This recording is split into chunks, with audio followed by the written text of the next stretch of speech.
జింక గర్భవతి కదా, అది నెమ్మదిగా భయముతో అట్లాగే గర్భస్రావమయ్యి నెమ్మదిగా కాన్పు అయింది. ఓ జింక పిల్ల పుట్టింది. ఇక్కడ జింక పిల్ల పుట్టి తాను భయముతో ఇట్లా కాన్పు అయింది. దానికి భయము, గుండె దడదడ ఒకవైపు అలా ఉంది. నెమ్మదిగా తీరంలో ప్రాణం వదిలింది.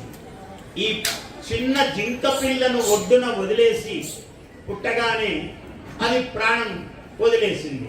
వదిలేస్తూనే పాపం ఈయన మహానుభావుడు చక్రవర్తి భరతుడు, ఈయన పేరు చూశాడు.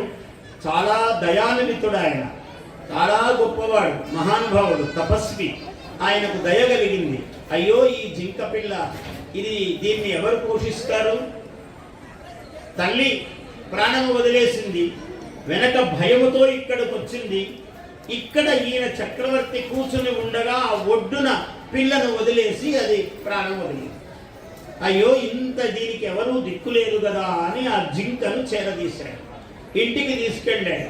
దానికి నెమ్మదిగా పాలు పోసి దానికి ఏమేం కావాలో ఆహారం పెట్టి అలా అలా అలా కొన్నాళ్ళకు ఆ జింక పిల్ల చాలా పెద్దదైంది. పెద్దదైతే ఇది రోజు కొంచెం మేత మేయడానికి అలా వెళ్ళేది. ఇంకా అలా ఇలా ఊరి వైపు చుట్టూ వెళుతూ అది కొన్నాళ్లకు అడవికి కూడా వెళ్ళి రాగలిగినంత ధైర్యం వచ్చింది, అంత పెద్దదయ్యింది.